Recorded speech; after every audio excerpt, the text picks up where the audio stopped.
name is Marion, and in the blog world I'm known as Miss Mustard Seed. And I'm going to show you in this video how to strip the paint off of a piece of furniture. So what you're going to need is some chemical paint stripper. And I want to say it's a lot easier to use a chemical stripper than to try to use just to sand the paint off. That can be really messy and dusty and it takes forever. So using a chemical stripper might be a little bit intimidating, but it's actually a lot easier once you learn how to do it. And there are lots of products now that, like this one, this is Strip Ease that I got at True Value. It has no harmful fumes, it's safe to use indoors, it's biodegradable, so it's a lot easier to use than some of the harsh chemicals that were only available a few years ago. I still use a pair of gloves though, just in case. It's probably not a great idea to have that sitting on your skin. And I'll wear a pair of glasses as well in case I catch an edge and some splashes up into my eye. I want to protect my eyes. So you can, if you want to, wear a mask as well. I'm in a well-ventilated area though, so I don't think that that's going to be an issue, but definitely use your discretion. So I'm going to put on my glasses here, and I have a chip brush as well, and this is what I'm going to use to spread the chemical stripper around the surface. And I'm only going to strip the top at this point. That's kind of out of laziness because it can be a time-consuming project, and the tops are definitely the easiest to strip since it's just a flat surface. And I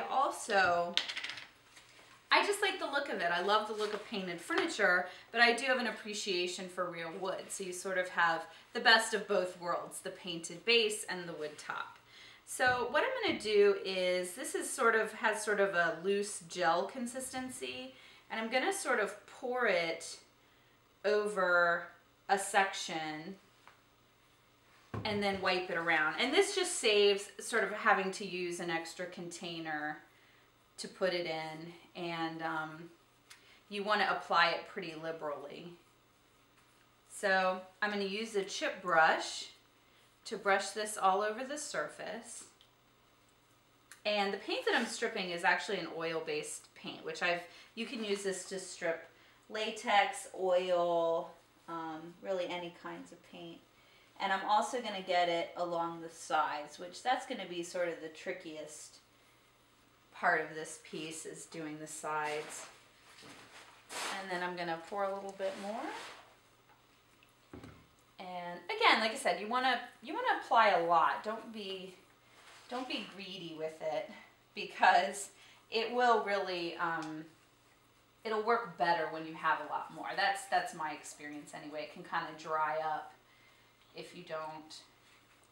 And it looks like this piece was painted with several coats of paint, so I'm expecting to have to do this a few times to really get all the paint off. And I definitely would strip the piece of furniture before I paint the base, because drips and stuff do happen.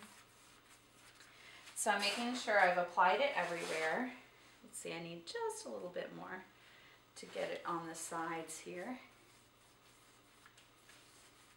And then I'm going to wait. Now, different bottles will give you different amounts of time to wait. I think most of them tend to be about 15 minutes, but I just sort of like to leave it and keep an eye on it.